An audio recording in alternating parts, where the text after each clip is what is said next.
Thank you. Доброго ранку, шановні партнери. Дуже рада бачити вас.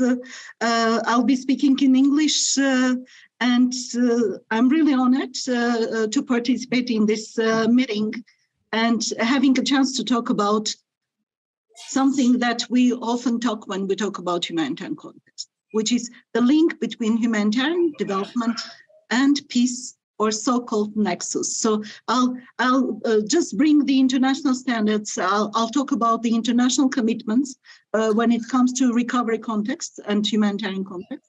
But also I will talk about the priorities in child protection, and then what are the commitments of UNICEF, because usually UNICEF is partner to SOS and to all other organizations working in the field in this context.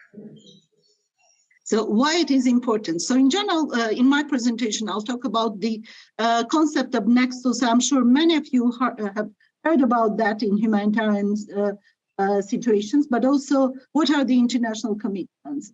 What are the priorities for child protection, etc. So when we talk about humanitarian development, peace, or so-called nexus, we usually use the word nexus, not the humanitarian development peace. We refer to an approach that is aiming to strengthen the link between humanitarian development and peace. And this is really critical because we cannot really address the needs of the vulnerable population, the resistance, and prevent further crisis and conflict if we do not ensure these strong linkages between these three major pillars. Also, it's important to understand that when we talk about humanitarian development, peace, or recovery context, we should not talk about standalone programs. We should not really build a parallel system of humanitarian aid or development aid. It should be in accordance with the national priorities and and plans as well, but also it requires national ownership. Because what happens, unfortunately, in majority of humanitarian situations, what we witness is international community coming to a country with little understanding of local context, brings own experience, own tools, and sometimes they just create parallel system, or they create new types of services, create demands to those services. And the moment donor funding is ending, and the moment humanitarian situation is ending, those services disappear. So this is really a dangerous approach that unfortunately is happening in many countries.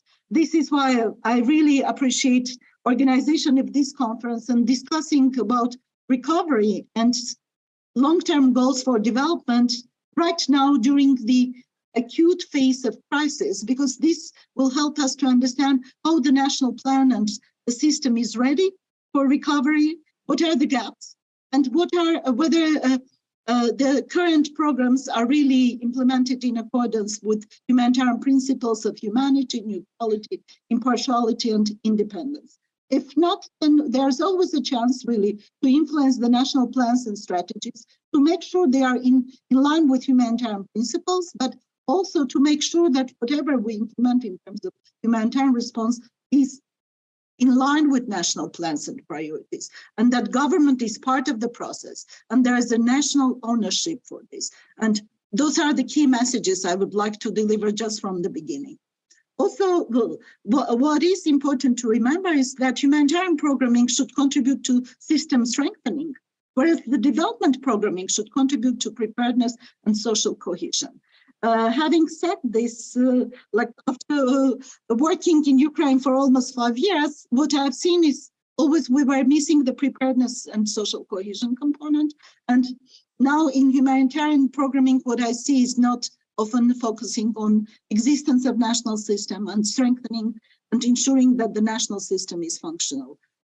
Again, this is a key message to consider. Just one example, I would like really to link the context to the context in Ukraine.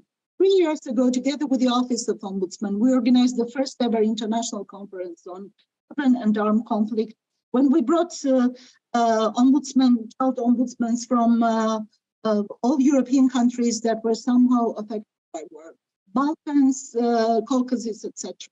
And I would never forget the messages that we got from children in that meeting when they were telling that despite the fact that the east of the country is affected by war for almost 8 years, there is no preparedness. None of the schools had accessible, relevant shelters. School programs were not inclusive of disaster risk reduction and preparedness, etc. And I think now this is a lesson learned. And while we are implementing humanitarian programs, we definitely need to think of this. Because unfortunately, in development programs, we rarely thought of preparedness and social cohesion. So this is a big gap in Ukraine that needs to be addressed immediately. Otherwise, we will end up after this war, hopefully it will finish soon, with the same lessons learned and no proper actions taken. When it comes to international commitments, actually, when it started and why it started, I mean, for years, in different humanitarian contexts, we learned that international community, donors, national governments were implementing different projects without even linking them to each other. So they were as if they were in their silos and there was a parallel process. This is why in 2016, during the World Humanitarian Summit, they made a commitment really to change this up, to make sure that humanitarian, there is a support and there are new ways of working within this context to strengthen the links between humanitarian and development aid, and prioritizing the needs of the most vulnerable, excluded ones, so that there's no one left behind, and that this is inclusive for all disadvantaged children and young people as well. So the main aim of humanitarian development nexus was really to strengthen the humanitarian and development linkages and to reduce further long-term risks and prevent further crises and build resilient societies and ensure social cohesion. Is it happening? I would say no. There are efforts made. We are trying. One of the examples, I mean, many of you have seen UNICEF is now using the brand of Spilno, which was our joint project, and SOS Kinderdorf was part of that process in Eastern Ukraine when the aim was to build social cohesion in 12 amalgamated communities. That was a unique, maybe one of the first recovery or nexus programs in Ukraine, where we were thinking of prevention, response, and then long-term goals, and trying to link humanitarian with development context, and making sure that we are contributing to the well-being, to the resilient society in those communities, or resilient population in those communities, where we had large number of internally displaced population, but also we had very vulnerable host population.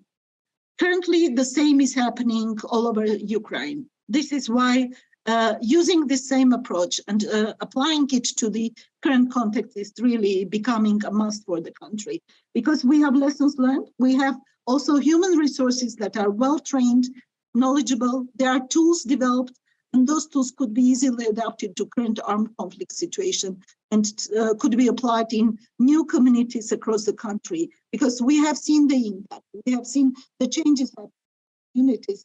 And those are the changes we want to happen all over Ukraine in terms of building inclusive services, making sure we have integrated approach to all applied to all sectors, making sure that host community is able, understanding the needs of the most vulnerable people among IDPs, but also there is peer support, there is joint planning, design, programming, including programming for families with children, first of all, families of children with disabilities, other vulnerable families, so-called SEJOs, etc., etc. And this is a unique chance for Ukraine really to apply it and to change the overall programming approach in the country. Also, when we talk about Nexus, just a simple visualization of Nexus is the three pillars. It's human action, peace, and sustainable development. And the idea is to bring those three together, to make sure that they work together for the benefit of the vulnerable population, affected population. internally displaced population, and to make sure that it reduces the economic impacts of the hardships. It prevents further fragility, instability in the country, and as I already mentioned, builds a resilient society as much as it's possible. So just remember this triangle. It's a simple one that will help you to understand how critical it is to think of sustainable development, peace, and humanitarian action. And they are not standalone programs, but should be part of a bigger picture with long-term vision, how Ukraine will develop after this war. What are the lessons learned? What were the gaps we have seen during this humanitarian crisis? What didn't work in child protection system, if we talk about child protection, and how we can fix those problems in future? So when we talk about nexus in child protection, what we think of? We usually think of humanitarian programs that can complement and strengthen the national child protection system for delivering inclusive, quality social services and for protection of the most affected children and their caregivers. Why this is really important to remember? What we have seen, at least during this first month of conflict, I was also there for a while. My first reaction to every newcomer, every new international organization that arriving to the country was, please don't create a parallel system, because I had seen it in the past. For 3.5 years, I was also responsible for humanitarian child protection cluster coordination, and I was always struggling with civil society organizations who were creating parallel services and having parallel processes without aligning them to existing national system. Luckily, Ukraine is a country that has child protection system in place. Yes, this system is not perfect. Yes, very often it is dysfunctional, but there are ways to fix it. There are ways to strengthen it. This is why humanitarian programs, especially implemented now, should really look into those gaps and help the government of Ukraine to strengthen the system, to get out of this war much stronger than it was before, learning lessons from what we had. One example is the situation of children in residential care. And I can say a few words about this, and I want to say a few words about this. I mean, together with you, with many of you, we were advocating for the institutionalization in the country. We were advocating for creation of strong, comprehensive prevention programs for family support services, as well as family substitute services, not like residential care, but family-based care. And it didn't work well. And what happened as during COVID, all of a sudden, Ministry of Education and government released more than 40,000 children, sent them back home. And many of those children had no linkages with their families. They had no strong ties with their families. Families were not ready to take care of them. Families were not. And once again, government learned a lesson that whatever they had done in the past showed how dysfunctional the system was. Because in times of crisis, instead of state taking care of those children, still they give those children back to their families. Then why during peace they have to take care of those children instead of their families? I think this is a very strong evidence to really start the changes in the national child protection system, to use this evidence for advocacy at national level. Also, what we have seen is, like, very often children in institutions were left without necessary number of caregivers, because caregivers had to take care of their own families while moving out of the affected areas. And what happened, sometimes we had institutions, for example, with children with severe complex disabilities left behind with no means, no access to medication, no access to assistive devices, and limited number of caregivers. And this is an evidence shows that the system in this respect was really dysfunctional. And we can use this for further advocacy for the institutionalization reform. I'm sure many of you are doing that. And this is really a unique opportunity for Ukraine finally to get out of this and finally to implement the child care reform, if it's possible. The other key message that I want to deliver is the do not harm principle. Again, whatever we do, be that in emergency or outside emergency, what is often missing is the do not harm principle. what I see often, we talk about more and more about participation, local capacity, etc. Please, remember, when we talk about participation of children and young people, we have to think of meaningful participation, because also I have seen participation of children when we are making more harm. For example, asking children who had gone through traumatic events publicly to talk about these traumatic events in front of auditorium for 1,000 adults, and then, double traumatization of those children. It's very sensitive. We have to be very careful while implementing humanitarian programs, always recalling the do not harm principle, especially when it comes to mental health, not just physical well-being, but mental health. And once again, reiterating that we should not undermine the national and subnational systems that are in place. Also, what is, I think I already touched this a little bit, but any humanitarian program should lay foundation for long-term program, for long-term development. And this is possible. This is really possible, because in humanitarian situation, I mean, I'm sure for SOS and even for UNICEF, we had been begging donors to give us pennies for the institutionalization reform in Ukraine. And together with many of you, we were really struggling to get proper funding for the reform. And we were not. Now the country is flooded with money, sometimes with little absorbing capacity by partners. So this is why we should not use this funding coming to Ukraine just for buying supplies and distributing basic aid, because then we can create a population that is heavily dependent on the aid. Instead of this, we can use this opportunity, really having nexus in mind, to have long-term strategic plans for the country. And if we are creating new services, if we are providing humanitarian action, if we are thinking of new work modalities, strengthening social service workforce, we can use this funding. This is a unique opportunity. When it comes to inclusive services, again, this is a unique opportunity. For the past 2 years, Ukraine adopted the concept of barrier-free Ukraine. Of course, it's not still about inclusion.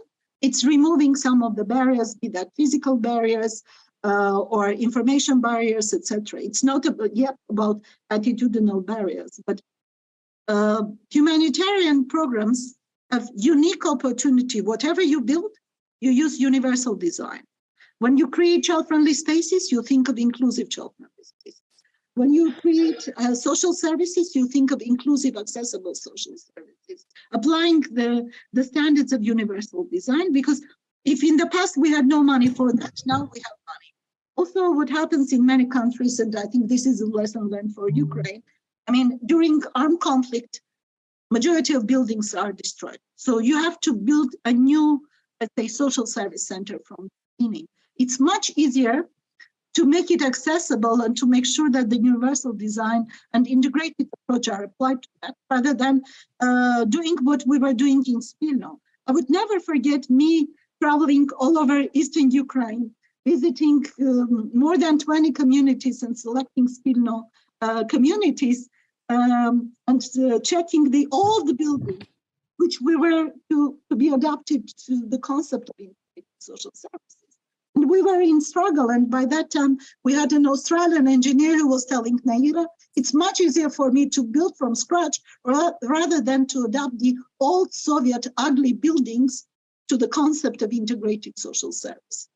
So while many of partners are engaged in building new types of services, creating new services, remember this unique opportunity given to Ukraine really to do that, to make sure that whatever we do, the services are more safe, accessible, equitable, and then there is a quality applied to this, because this is a chance for us. And of course, foster social cohesion as much as possible. And contributing to peace through development and humanitarian action. I think this is very important because I know it's very difficult. I'm from a country that is in a war situation for almost 30 years. And to make sure that young people do not grow up with hate speech and they grow up more tolerant and more peaceful, it's a mission it looks like mission impossible. But there are ways to do that, because we are not preparing, yes, having neighbors that are aggressors, it's difficult, but we have to prepare our children and young people for peace, population to peace. So building their capacity, making sure that we use child protection opportunities to build a resilient society is a very difficult task, but it's a necessary task. If you want to develop your country, you really need to prepare your children for peace. You need to prepare your population for peace. But building peace doesn't mean you are not prepared. As I mentioned, disaster risk reduction and preparedness are a must. So Ukraine should come out of this war more stronger, being ready, because it was painful to see that only now we thought that how many people in Ukraine, how many children need shelters? None of our institutions, none of our schools had shelters. None of them had preparedness programs, as I mentioned. This is a good opportunity to introduce these comprehensive programs into school curriculum, into the curriculum of professionals, to make sure that every professional prepares children also for not only man-made disasters, but also to natural disasters, because nobody is prevented from that. And there are so many good examples, especially in Asia Pacific where I work. I was really impressed, for example, the way Thailand addressed the disaster risk reduction when, after typhoons, after facing typhoons, monsoons, they prepared the entire community for this, and they had excellent plans. We should learn from international experience in this respect. I know I'm maybe running out of time. A few more slides regarding the child protection context. So how we can do that? How we can implement design programs in conflict situation. First of all, it's about age, gender, conflict-sensitive analysis, including analysis of those groups that are marginalized, children with disabilities, children in institutional care, minorities, children in detention, in penitentiary. Why I'm highlighting this? Because without data, without information, it's a nightmare. I think starting from March, April, a few of our partners, Partnership for Every Child and others, were looking for statistics. We're looking for statistics of children who were in institutional care before, who were sent back home, or institutions who were moved abroad, or who were relocated within the country. And it was very difficult to identify those children, to identify the institutions. So strengthening data collection and data disaggregation is a must. Because if we do not have data, it's very difficult to really advocate for services. If we do not have evidence, it's difficult to advocate for the government, finally explaining that having so many boarding schools doesn't make sense for a country like Ukraine, that they have to develop inclusive education, they have to develop community services in support to families of children with disabilities, other vulnerable families. And in emergency, the majority of donors require also data disaggregation and analysis. Use this opportunity to improve the data system. Because what we see often, the Ukrainian official statistics when it comes to children with disabilities, it's really poor.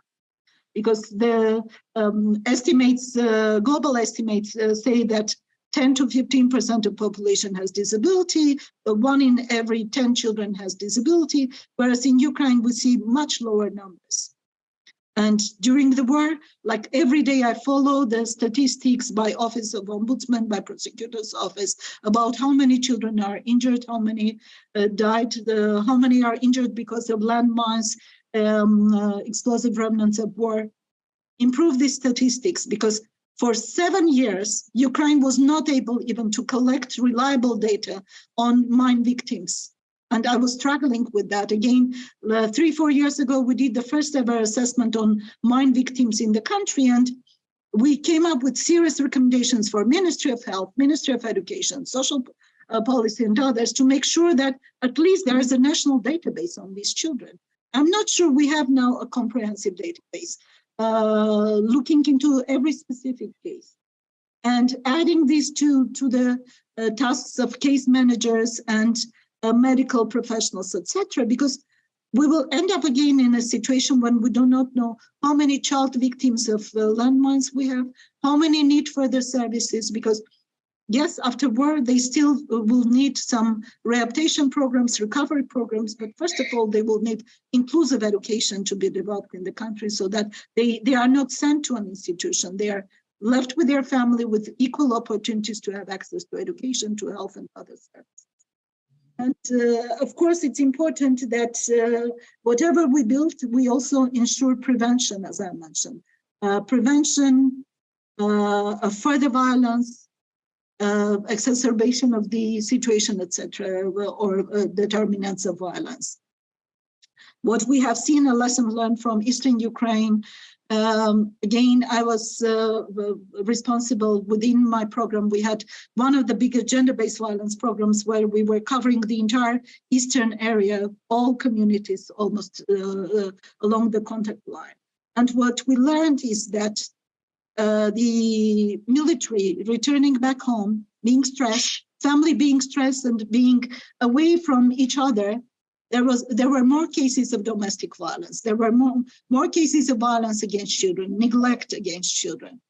This is an opportunity to learn the lesson and to apply it in future. So comprehensive mental health programs for combatants, comprehensive mental health programs for children, for caregivers, parenting, parental education, positive parenting are programs that should be embedded in humanitarian response immediately so that we prevent further escalation of domestic violence in future, because there is global evidence that it will come out, and we have evidence from Ukraine as well. So this is something to pay attention to. I know I'm running, so I'll keep some of my slides.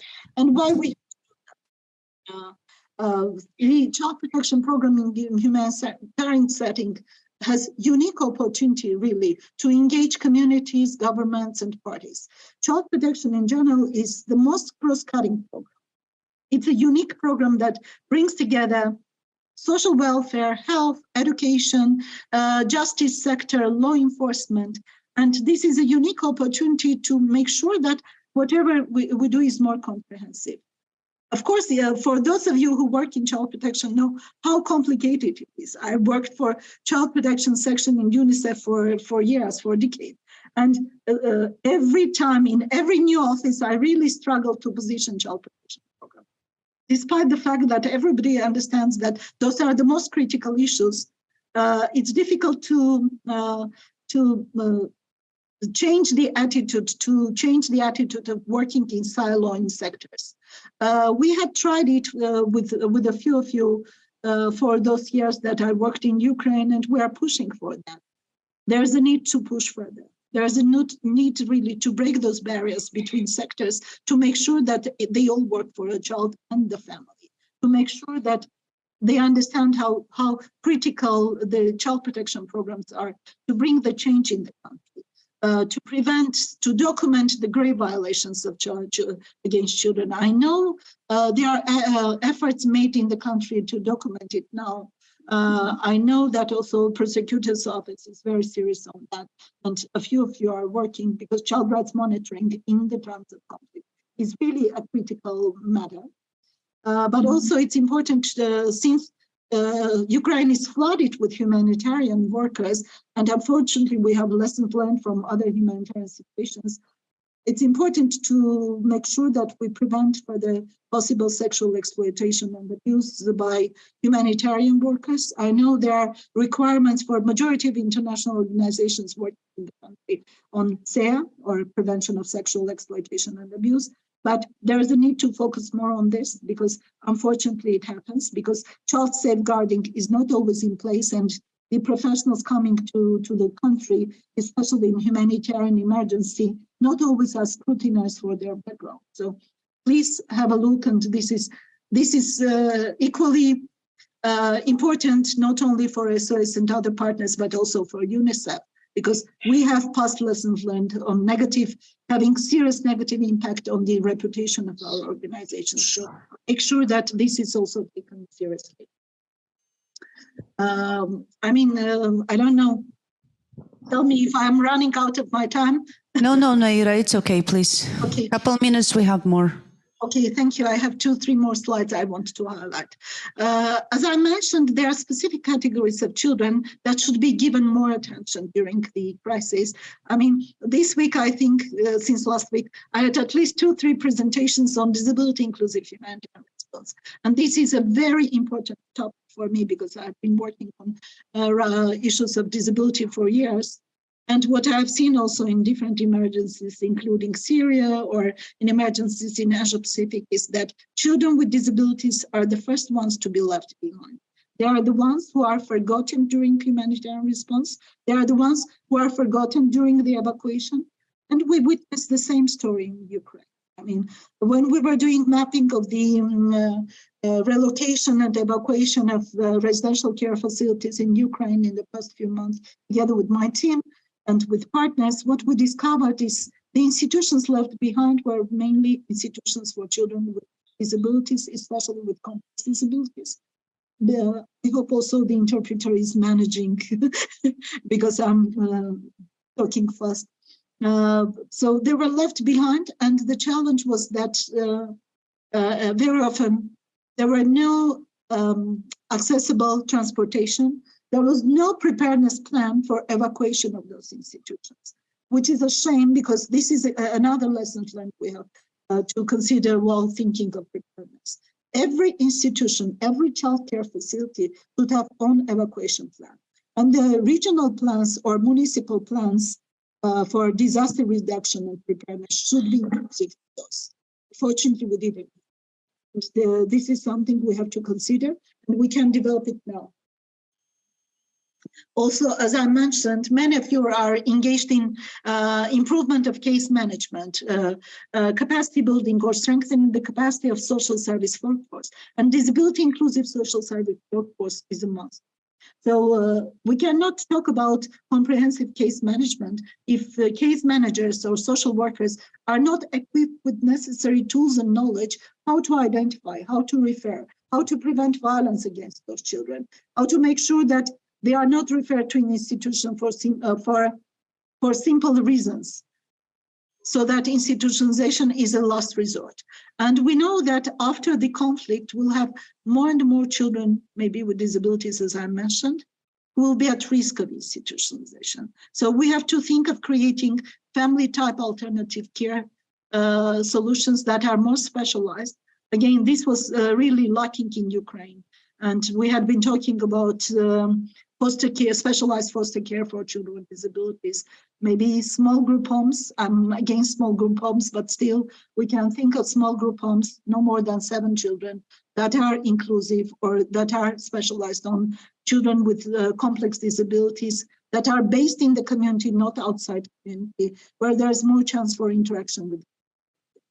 And I already mentioned using the opportunities of creating child-friendly spaces that are inclusive and not having humanitarian activities separately for children with disabilities and separately for those without disability, but trying to use this space as something to change the mindset, the attitude towards them, and of course, improving data. So any statistics, any surveys, any household surveys, any opinion poll should be really inclusive of children with disabilities, because I brought this example, I'm bringing it always. When I was working as regional advisor in Asia Pacific region, in one of the typhoons, what we had is in one of the smallest Pacific islands, the only people left behind after evacuation were people with disabilities and families of children with disabilities. And this really provoked further work in the area of disability inclusive humanitarian response. And this was the reason why all of a sudden UNICEF also came up with disability inclusive humanitarian response guideline, which also contributed to UN guideline on disability inclusive. And this is a must for all of us working in the area. So quickly about key priorities in child protection. I think I already highlighted this, because in Ukrainian context, number one is really develop inclusive quality services, social services. And first of all, as I mentioned, family support services and family substitute services that can prevent institutionalization, but also promote family-based care for children. To me, this is #1 priority for the country, and we can start it now, because having the highest number of children in institutional care is not the face of Ukraine that is entering European Union. It's really, and it's not a face of any country that is claiming to be child-friendly, child-focused, having child-focused policies. So this would be my proposal #1 to Ukraine. Looking into the other priorities, I would say, first of all, child protection system. I already talked a lot about this, looking into the gaps in the system, making sure that we fill those gaps, we fix the problems that are there, or we strengthen or we create new types of structures that are part of the child protection system, including strengthening the social service workforce, but also contributing a lot to human resources in child protection. And this is not only in-service training or different trainings for professionals who are working in the system, but also changing the curriculum, of universities, making sure that whatever it teach is applicable. It's not just theory, it's more pragmatic. So graduates of universities that come out, the universities are equipped with necessary skills and knowledge to really work in the child protection system, so that we do not train and then lose people. What we have seen now also, Ukraine is lacking professionals because many professionals left the country. And can you imagine if we had managed to influence the curriculum of, for example, faculties of social work, where all social work graduates have the knowledge, then we have a bigger army of professionals who are able to work, who are able really to do a proper job in this. The second, for me, again, in this context, one of the most important topics is mental health. Mental health of children and caregivers, and of course, not forgetting about do not harm principle. For the past 5 years, I have been advocating for specialized mental health services, having in mind the pyramid of mental health. Yes, Ukraine has very good, actually, we were doing much better because during COVID, we were equipping the entire Europe, all UNICEF countries in Europe, with our instruments, with our leaflets, tools, etc., programs on mental health, psychosocial first aid. But first aid is good, but unfortunately, the current crisis is so serious. I know everyone is talking about post-traumatic stress disorder, traumatization, etc., which is not the case. It's exaggeration, because still children have excellent coping skills, and only a few number of children will need specialized services. But then if they need those specialized services, we'll lack them. Even mental health gap that was done in the past by Ministry of Health and WHO didn't include children. So as a result, we know that Ukraine is lacking specialized mental health services, specialized psychologists who can provide relevant services to children, for example, subjected to violence, sexual violence. And we learned about this also while implementing our famous project on Barnahus model for child survivors of violence. We understood that the number of professionals who are trained on psychotherapy, comprehensive quality psychotherapy, is limited. So this is a gap that maybe a few of you can think, and your partners who are implementing child protection programs. Of course, in line with Ministry of Health, because it's more about health service when it comes to specialized services. But child protection is the one to raise the voice about this, because child protection professionals are dealing with the reactions, with the complications and consequences of mental health issues in children. I already talked about the importance of documenting grave violations of child rights, and this is really a serious issue because this helps also us to advocate internationally and to advocate at national level, because grave violations can happen not only by aggressors, but even by own population. So it's really important to understand that those are taken seriously, and there are serious actions respond to those grave violations. One topic that we rarely talk about, and it is still one of the priorities of child protection, is children associated with armed forces and groups in detention.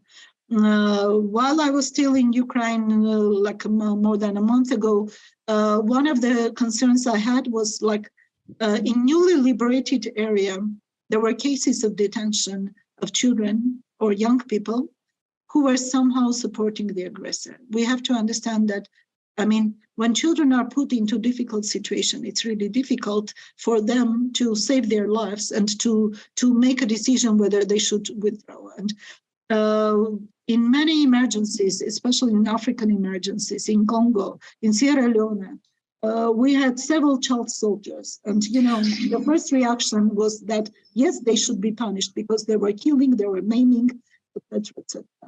This is important to consider, that children are children, and for them we need rehabilitation programs rather than putting them in detention. Dear Naira, I'm so sorry. I have to ask you a little bit to be quicker. Yeah, a little bit quicker because we want to have ability, the audience, to ask you some questions. Okay.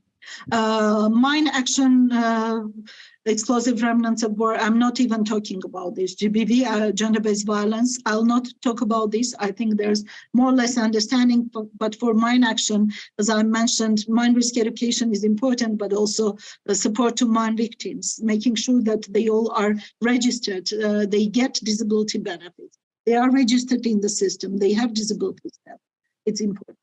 They are, I mentioned, and 2 words about UNICEF's commitment. I will not go through all the slides. I think my slides will be available later to participants. Just see UNICEF also as partner because we have very strong commitment to Nexus. We have strong commitment to humanitarian development context, and we have dual mandate because not every UN agency has this dual mandate. Some work only in emergency, the others have mandate for development, where the UNICEF has both in humanitarian development. And this gives us a unique opportunity really to work with government, also to implement comprehensive programs with even humanitarian programs that have long-term vision. So think of that, and then what we are able to do, and this can be of help as well to make sure that we have this recovery as part of humanitarian responses. We are usually the lead of child protection humanitarian subcluster coordination. And this is a unique chance because usually we have implementing partners, part of that subcluster, that can really bring the messages. So use subcluster or so-called CPOR system for coordination, but also for delivering your strong messages when it comes to link between this humanitarian development and Nexus. So I think that's it. Thank you. I hope I managed to cover, because this is a topic I can talk forever with different examples, but I thought that I should really show the links with Ukrainian context so that we can all use it. Thank you, Naira. Thank you for your really encouraging and inspiring speech, and that you shared the results, and you actually raised the problem that we were actually talking yesterday, really in an intensive way. Можливо, у когось з аудиторії є запитання? Маємо можливість. We have one question, 1 second.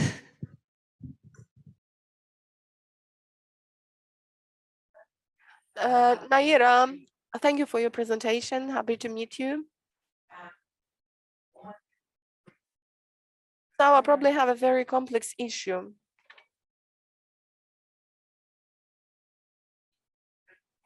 War in Ukraine has actually shown that state authorities are not most active from the point of view of protection of child rights. So we got into this situation when state institutions were at the stage of uncompleted reform. And today we are facing the risks, and I think, and the risk is that major assistance is provided to civil society, and this may lead to even further weakening of the state authorities. We have been working here for 2 days already, and we have heard quite a lot of criticism that this is not done, this is not done. But we do realize that civil society activity, if our state authorities are weak, will not cope with this situation. They will not manage to do anything because nothing is going to the level of legislative regulation now. All the problems you have been covering, like inclusion, is first of all the problem of state governance, of state regulation, because there is one child who requires high quality care and protection in terms of mental health and has some other needs, and these services are either provided to the child or not. So let me ask you a very provocative question. How do we do it? How do we arrange it that in Ukraine, well, if the state component is not made more intensive, at least that it is not and does not become weaker, what do we do? Because it seems to me that that is one of the major problems that we have in Ukraine. It existed even several years before the war, but now it's a major problem. If we don't have strong state institutions, we won't have high quality policy. I hope that you've got my question. And once again, thank you for your presentation.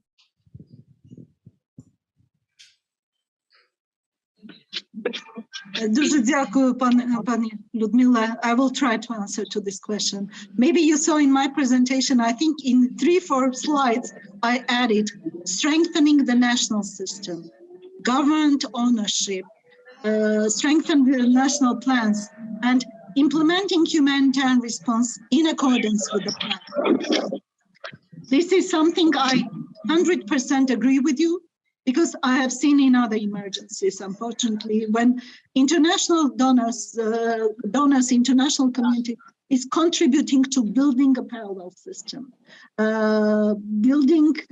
introducing new services without sustainability, because anything we do should have sustainability in our minds. We should really keep it, even in the worst scenario cases, because unfortunately, as you said, by the end of the day, state has the mandate for child protection. So civil society should work with the state. And I would highly recommend the civil society not to pretend that they are the key duty bearer for children. Because yes, they are temporary duty bearer, and they can support the state. So it's very important that just from the beginning, whatever we do, we coordinate, we plan, we implement with the state. And when we see the changes required, we really come up with proposals for legal reform, for revision of regulations, revision of guidelines. That's the only way to do that. It's easy to say, it's not easy to implement, because even international organizations, UN agencies, for them, it's much easier to work with civil society. And to me, it should be partnership between donor or UN agencies, states, local authorities, regional authorities, and civil society. So nothing should be done without consultation among those three partners. That is the must. Because as I mentioned, I have seen too many services. Like when I arrived to Ukraine, December 17, exactly 5 years ago, during the first month when I took the responsibilities of subcluster coordination, I was shocked to see how many child-friendly spaces, new spaces, I don't know, different programs we implemented in Eastern Ukraine. And then a year ago, the funding went down drastically. So all of a sudden, all these child-friendly spaces disappeared. And you can imagine children who had a few useful and important services for them also in their communities, where they had a chance to communicate, to negotiate, to talk to the local authorities, and that all of a sudden disappeared. So it was a lesson learned that we, again, never applied in reality. I do hope that also donors will get it. I can see more understanding also in UN, the importance of working with the government. And for me, it was always strange that, unlike other countries, we do not work directly with the government in terms of financial support to the government. because even and the reason was corruption, they told. Honestly, I worked in countries that had much higher level of corruption. And in order to address corruption issues, you always have accountability monitoring system in place. So it is possible, and maybe our civil society partners will be upset with me, but I do feel that the government of Ukraine should take the leadership in terms of coordination, but also directing, telling also civil society where are the gaps, where they need support from civil society. This would be my proposal. It's not an easy task, and we have so many negative lessons learned from other emergencies when we spend millions, billions of dollars creating services, and then once the conflict or the disaster, the natural disaster is over, those services disappear. And this is a shame. And this is why the Nexus, today I decided to talk more about Nexus, because this gives a unique opportunity to implement humanitarian program with long-term vision, linking it to further recovery and development. I hope I was able to answer. Mm-hmm. Dear NAÍRA, I'm very happy to see you. It would be much better if you were with us. Your expertise is very needed here, actually.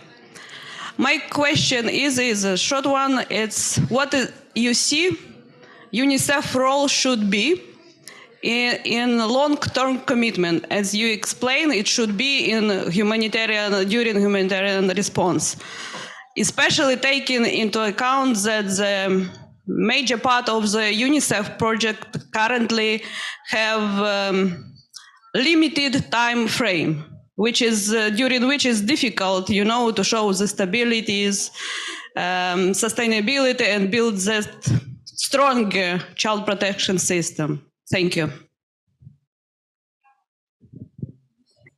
Thank you, dear Halina. I wish I was with you, but my heart is there. And as I told many of you, despite the fact that I'm out, I'm always available to support Ukraine because I left a piece of my heart in that country.